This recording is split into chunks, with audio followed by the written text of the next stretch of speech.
Yo, Hey, how are you? good. How are you? Fantastic.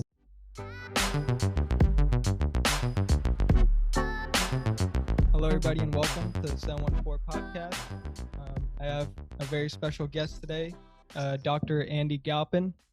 Thank you for taking the time and doing this. I really appreciate it. You got it, man. So you're a professor at Cal State Fullerton in the Kinesiology department.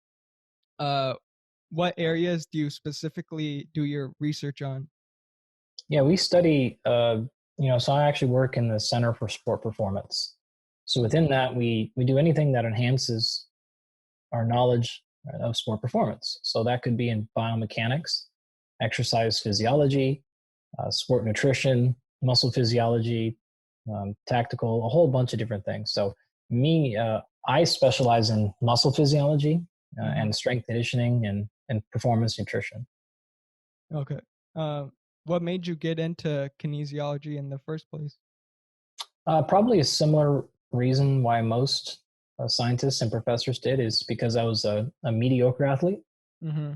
So I was good enough to where when I did things right, I saw a lot of rewards. So I had a lot of success in high school, a tremendous amount of success in college.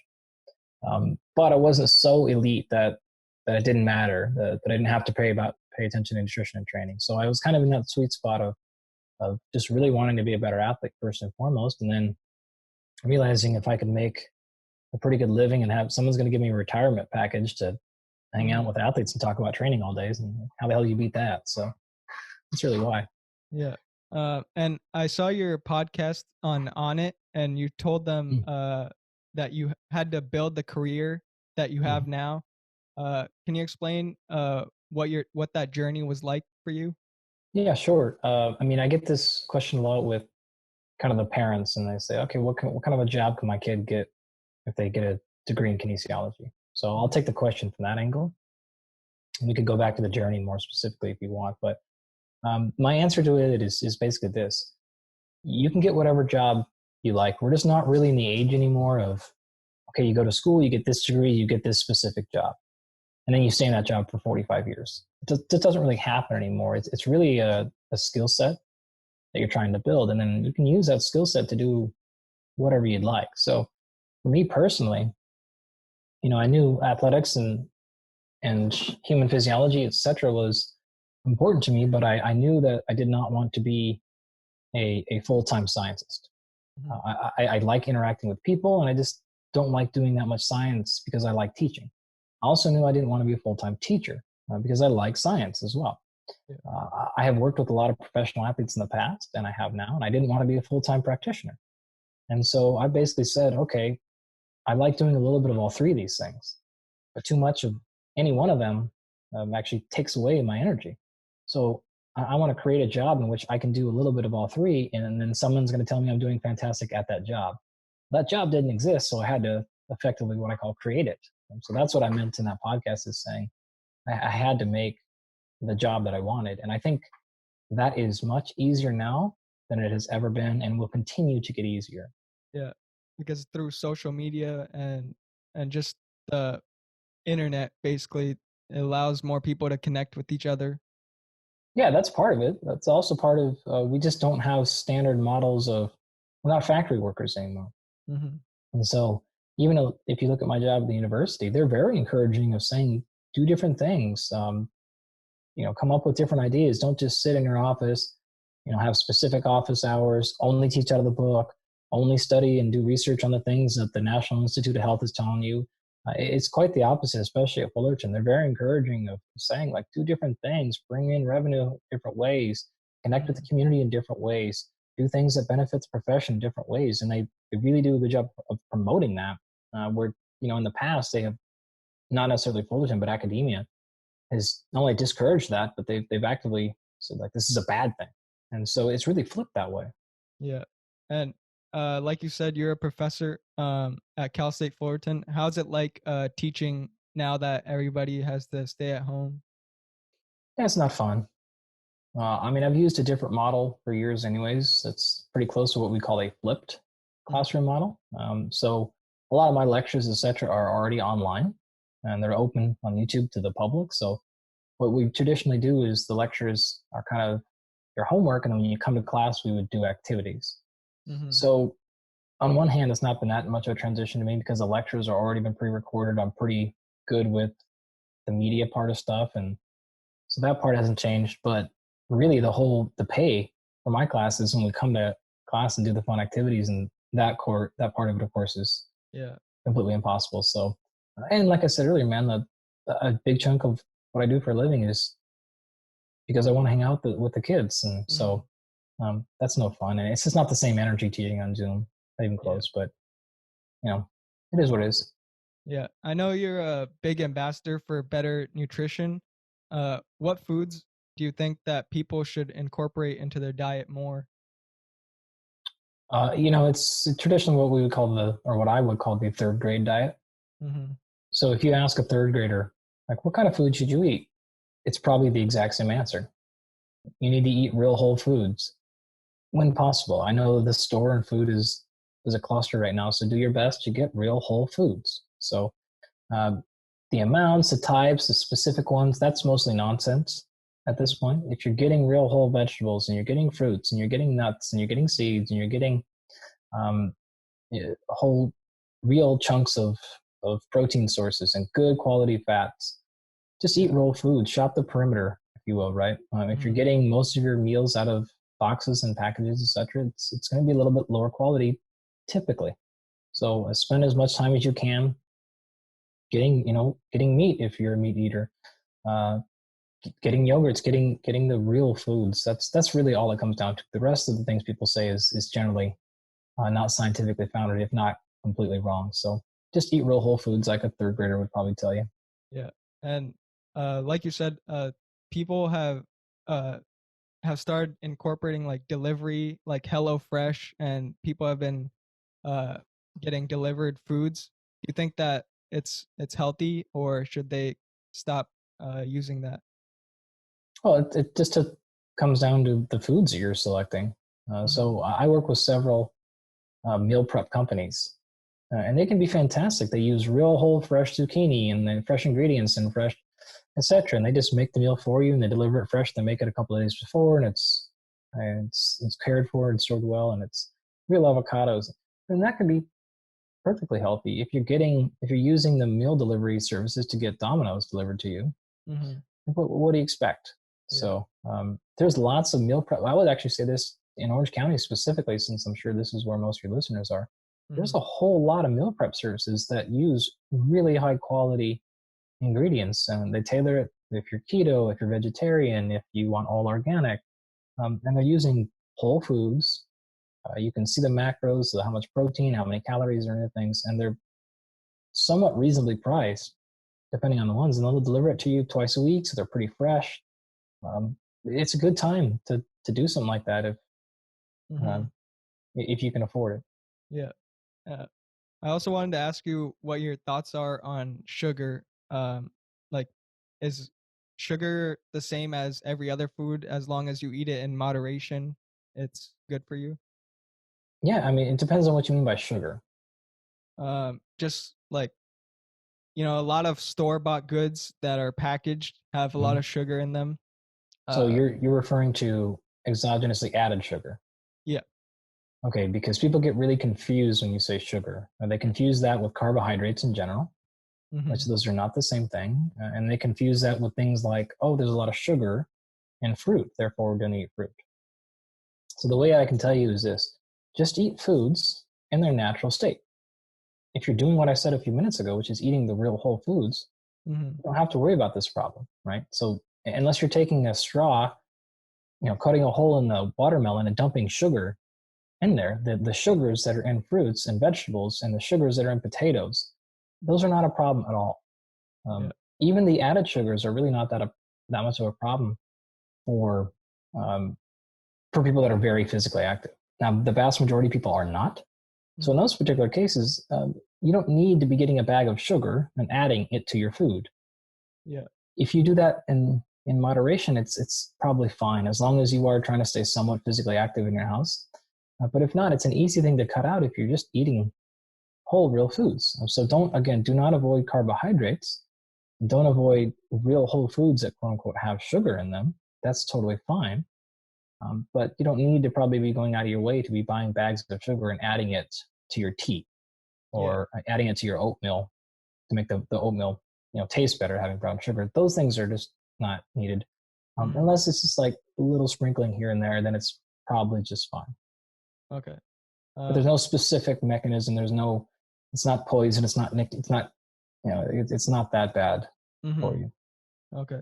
Now, sorry, on that. One thing that it is probably important to do is most of us, myself included, probably need to take down our food consumption a little bit right now because we're probably a lot less physically active than we have been. So because you're not burning as many calories, you probably need to eat a little bit less calories as well. So bring that down however you'd like, but that's all you have to really do.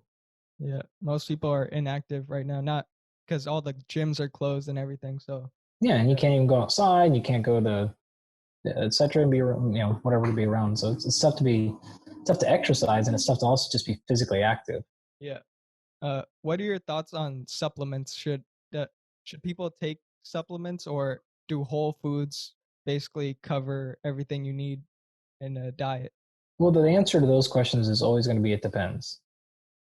Right? It depends on the person. The vast majority of people do not need supplements. At this point, if you're making proper food selection, again, what we just talked about, then you're not going to have a huge need for a lot of supplements. I work with a lot of professional athletes, and so we will use supplementation probably a lot less than people think. But we do use it, but it really depends. We're getting blood work done every month usually. We're analyzing and we're optimizing for every little thing. Most people don't need that. I don't do that. I don't need that.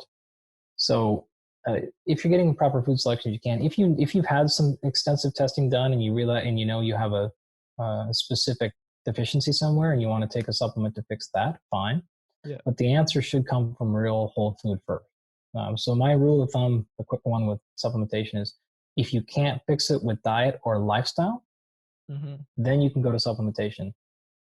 But you got to go first to food and lifestyle changes. So if it's an energy issue, fix your sleep. If it's a hormone level, make sure you're getting sunlight. So you do that, you hydrate, you sleep, you get sun. The sun's starting to come out here in Orange County. It's going to be sunny for the next month. There's no reason why you can't be outside. Yeah. Getting a lot of sun on your porch or whatever you can do. There's, if you can get enough sleep right now, water's free. And then other than that, try your best. And it is harder to get really high quality foods right now. It is really hard, but I'll be honest, every time we've been to the grocery store in the last month, the produce section's wide open. Yeah. There's no bread and pasta on the shelves, but there's lots of fruits and vegetables, and the meat is always stocked. So it's really actually, if you can get to the store and back, it's very reasonable to do your best there. But the water, the sleep, well, depending on what your lifestyle is like right now, the sleep may be in trouble, but the water and the sun, you should be able to get to. Yeah, there are a lot of options out here. So I want to move on to fitness. Right now, currently, we're all at home. Mostly I'm doing body weight exercises at home. Do you think that body weight exercises can be as effective as weight training? Well, the question is as effective for what? Just to maintain like a healthy lifestyle. I mean, if you squat 600 pounds, you're not going to increase your squat strength by squatting body weight. Yeah. Period. But for the vast majority of people, there's a lot you can accomplish with just your body. So I think absolutely, if you're like, oh man, is it worth it? Yes, for most of you, it's definitely worth it. I have professional weightlifters, Olympians. This is their whole job is to lift crazy amounts of weight, and they're just training right now with their body weight, a lot of them. It's not perfect. They're not going to get stronger, but they can definitely maintain a lot of what they have. And there's a lot of things you can do. You can use tempo. So go really slow. So do a 15 or 20 second squat. Just go down and really go slow. Take your time. You can do isometrics like hold positions. There's a lot of things you can do to make it more difficult. And so I think for a 3 or 4 week shot here, you can get a lot accomplished with just your body weight for sure. What do you know any like specific exercises that would help a lot of people, like simple exercises that people can do at home? Yeah, I mean, the body does just a handful of motions for the most part. Mm-hmm. It pulls and it presses, and it hinges and it squats. So just do something like that. So body weight squats or wall squats like you probably had to do in middle school when you got in trouble in gym class. Yeah. Fantastic exercise. A plank and or push-up variations, if you can do things like that. What we call the split squat or a lunge. Mm-hmm. 1 foot in front, 1 foot behind. Put your back, ankle, or foot on a little bit of an elevation if you want to get some good depth, or your front foot. So all of those things. You can do glute bridges. Glute bridges are a great exercise. And just what we call RDLs or hinging. So, just leaning your chest forward over top of your nose and holding that position. There's a great exercise called a founder, Founder. Mm-hmm. And just hold that for 30 seconds. And your low back, your glutes, your hamstrings, upper back. It's a great exercise if you're like, man, I don't really know how to do any of these things. I've never done this before. Just Google founder. There's videos, and it is a great exercise. So you do some founders and some glute bridges, and you can Google that. Some push-ups or just hold the push-up position. And then you can, do some body weight squats or lunges. Those are all fairly simple to execute, and you can get some serious work done with those. Yeah. And people sometimes even have like stuff lying around their house, like, dumbbells or kettlebells Totally. Yeah. And you can incorporate that into your exercises. Yeah. Honestly, if you're motivated, there's so many people putting out body weight and at home workouts online right now. You can drown yourself in things to do. And there's all kinds of stuff you can use with at home, Mm-hmm. backpacks and stuff you got laying around that you don't realize. So there's a lot to do if you want to motivated enough to go looking. Yeah. You're also an author of the book Unplugged, which is basically about technology's impact on fitness. Mm-hmm. What made you want to write about this subject? Well, it's a combination of my co-author, Brian McKenzie, who's a very world-renowned endurance coach. And we wanted to write a book that had the voice of both a scientist and a coach working together. But really, the problem we kept identifying is technology is an arms race. And so the new Apple Watch would come out, and then the new this would come out, and people are spending hundreds of dollars on fitness technologies. Mm-hmm. And then they're not working. It's not that the watch doesn't work, but it's not helping anyone get to their goals any faster. In fact, it's actually taking away and making most people go in the wrong direction. And so it's costing you tons of money, and it's making things worse. And so we wanted to put a book out that's not just anti-technology, but just says, hey, here's how to use these things to make sure you're getting some benefits out of this, and it's not pushing you in the wrong direction. So that was really the driving factor, is just to say, hey, let's step back from all this technology and make sure you're not just dumping, at this point, thousands of dollars a year on stuff, and you're still not getting your health and fitness goals. Yeah, because like my dad, he has an Apple Watch, and like the first time he used it, it tells him to stand up during this time, and fitness becomes like a task instead of something that you should just normally do. Yeah, and honestly, for the most part, it demotivates people, because it's just simply an hourly reminder of how terrible you're doing at your fitness goals. Yeah. And it tends to make people be like, I can't do this. I'm just going to quit. Instead of just being like, hey, listen to your body and try to move a little more you did last time. Mm-hmm. So some people it can motivate, but we typically see it has the same gamification curve. And so people get really excited and interested for a few weeks, perhaps a month or two. And then people not only fall off, but they fall off and go the opposite direction, which is they go anti-fitness and they don't want to do anything because the carrot's too far away. So I'm sure your dad is the same way, right? And now he spent $500, $600 on this thing when you could have spent $600 hiring a coach. And you would have gotten way more results, and you would have learned a lot about how to do things. So you might not need to hire a coach the next time, because you learn how to do these squats, and you learn how to what kind of workouts to do and why your shoulder hurts every time you do push-ups. So that $600 would be invested a lot better in working with a professional, even if it's twice a week. So that's really what we're talking about, is taking that money and using it to learn your body more, as opposed to just doing what a watch that has an algorithm randomly programmed into it says. Yeah. In your opinion, what are the best practices or to balance technology and fitness? I actually have a video up on my website to kind of walk you through this up on YouTube. Yeah, it depends on what your goal is and where you're at in life and what you're trying to train for and train with. But the default for me is always, it should be something of self-learning and self-improvement, right? So if you can ever use things to improve you, then it's a win. And that's really all you should be going after. Okay. I saw your podcast recently with Joe Rogan a few years back. Mm-hmm. Anytime you're going to do a part 2 of that podcast? Yeah, actually, we've been trying for like 8 months now, and we just haven't been able to get scheduled to work. And then we were going to do it. We had a couple of dates in December lined up, and then one of my UFC fighters got a fight booked, and we couldn't make that, and then we had other issues, and then we've been going back and forth, and then Corona, so we haven't been able to go. And I had a problem was I had a baby too, and so that congratulations. Things, so thanks. But yeah, it'll be, who knows. Mm-hmm. We're in contact a decent amount, so we'll see. Yeah. I guess we'll wrap it up. Thank you for coming on the podcast. I really appreciate it. I'll make sure to link your book in the description. People can check it out. Thank you guys for listening, and I'll talk to you guys later. Bye. Okay, see you later, my man. Yeah, see you.